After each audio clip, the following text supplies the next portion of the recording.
दोस्तों, आज की गौतम बुद्ध कहानी के माध्यम से हम आपको बताएंगे कि बुद्ध के नजरिए से हमारे जीवन का मूल्य क्या है। हम में से बहुत से लोग अपनी जिंदगी की कीमत नहीं समझते और ऐसी चीजों में अपनी जिंदगी बर्बाद कर देते हैं जिससे हमें ही नुकसान होता है। कुछ लोग शराब के पीछे, कुछ लड़कियों के पीछे और कुछ पैसों के पीछे अपना पूरा जीवन बर्बाद कर देते हैं। आज की बुद्ध कथा के माध्यम से आपको पता चलेगा कि हमारा जीवन कितना अनमोल है और हमें अपना यह अनमोल जीवन कैसे जीना चाहिए। एक समय की बात है, गौतम बुद्ध अपने शिष्यों को जीवन से जुड़ी अच्छी और बुरी बातों का ज्ञान दे रहे थे। सभी शिष्य बड़े ध्यान से उनकी बात सुन रहे थे। उन सभी में एक शिष्य ऐसा भी था जिसे प्रश्न पूछने की आदत थी।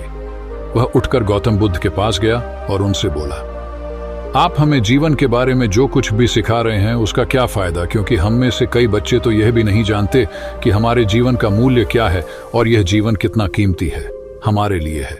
पहले कृपया हमें बताएं कि इस जीवन का मूल्य क्या है। बुद्ध ने अपने शिष्य की बात सुनकर अपने कमरे में जाकर पत्थर का एक चमकता हुआ टुकड़ा ले आया। मैं तुम्हें इस जीवन का मूल्य तब बताऊंगा जब तुम्हें इस पत्थर का सही मूल्य पता चलेगा, उन्होंने कहा और टुकड़ा अपने शिष्य को दे दिया। आप भी इस पत्थर के टुकड़े को किसी को नहीं बेचे। शिष्य गौतम बुद्ध की बात मानकर बाजार की ओर चले गए। उसने पहले बाजार में एक फल विक्रेता को देखा और उसे एक पत्थर दिखाकर पूछा, इस पत्थर के बदले तुम मुझे कितने फल दे सकते हो? फल विक्रेता ने कहा, यह पत्थर कोई खास नहीं है, लेकिन फिर भी मैं तुम्हें इसके बदले में 10 केले दे सकता हूं। वह शिष्य उस पत्थर को लेकर आगे बढ़ गया। तभी उनकी मुलाकात एक सब्जी बेचने वाले से हुई। शिष्य ने सब्जी विक्रेता से पत्थर की कीमत पूछी। इस पत्थर की कीमत के बदले मैं तुम्हें अधिक से अधिक सब्जियों से भरा एक थैला दे सकता हूं। सब्जी विक्रेता ने पत्थर को ध्यान से देखा। उस पत्थर को लेकर शिष्य एक सोने के व्यापारी के पास गया।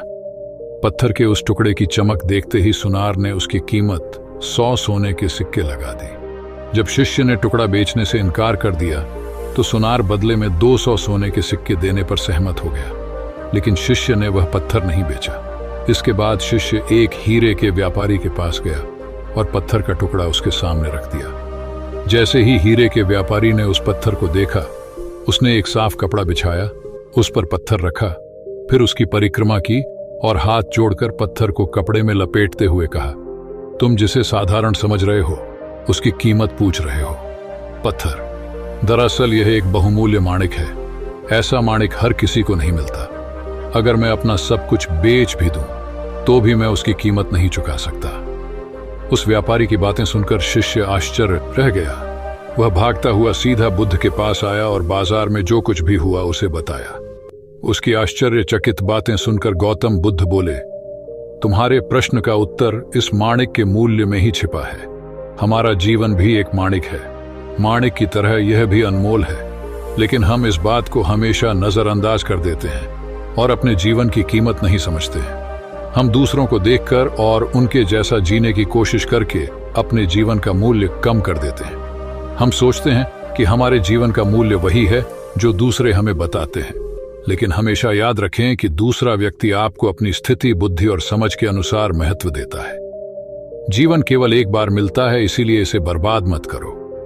अपने जीवन को उतना ही मूल्यवान समझें जितना आप अपने बैंक में मौजूद पैसों को मानते हैं। आज के समय में लोग प्यार, पैसा और दिखावा जैसी चीजों को अपनी जान से भी ज्यादा कीमती मानते हैं। लोग प्यार की वजह से आत्महत्या कर लेते हैं। पैसे के नाम पर वो ऐसे काम करने लगते हैं जिससे उनकी जिंदगी बर्बाद हो जाती है। नाम कमाने के नाम पर वो गलत काम करने लगते हैं। हमेशा याद रखें कि दिखावा करना जरूरी नहीं है। प्यार दोबारा पाया जा सकता है, पैसा दोबारा कमाया जा सकता है, लेकिन जिंदगी दोबारा नहीं पाई जा सकती। इसलिए अपना अनमोल जीवन अच्छे से जिए, हर सेकंड का आनंद लें। कभी यह मत सोचो कि तुम इस दुनिया में किसी काम के नहीं हो। ये कभी मत सोचो कि तुम्हारा जीवन निरर्थक है। तुम्हारे होने या न होने से कोई फर्क नहीं पड़ता। जब भी आपके मन में ऐसे नकारात्मक विचार आएं, तो बस खुद को याद दिलाएं कि जीवन एक रत्न है और यह अमूल्य है। इस कहानी से आप कितना प्रेरित हुए कमेंट्स बॉक्स में जरूर बताएं और हमारे चैनल को सब्सक्राइब करना ना भूले। नमो बुद्धाय। जय भारत।